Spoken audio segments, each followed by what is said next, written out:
भोजपुरिया समाज चैनल में आप सबके स्वागत बा। भोजपुरी के तमाम खबर सबसे पहले जाने खातिर भोजपुरिया समाज चैनल के सब्सक्राइब कर दी और घंटी पर जरूर दबा दी।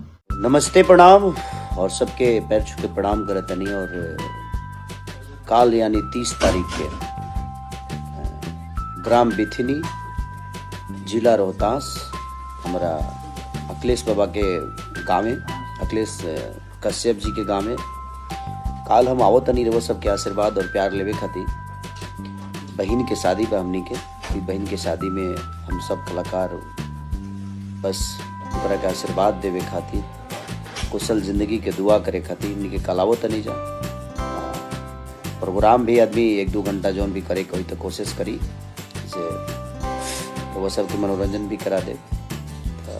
ग्राम बिथिनी, जिला रोहतास, 30 जनवरी 2024 यानी काल।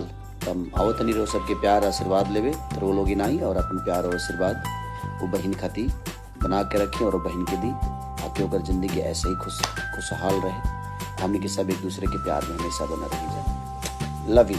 अखिलेश कश्यप जी जो हमारे राइटर हैं, अखिलेश बाबा, उन्हीं के बहन की शादी तो हम लोग आ रहे हैं। आप लोग भी आइए और अपना प्यार आशीर्वाद दीजिए। Love you.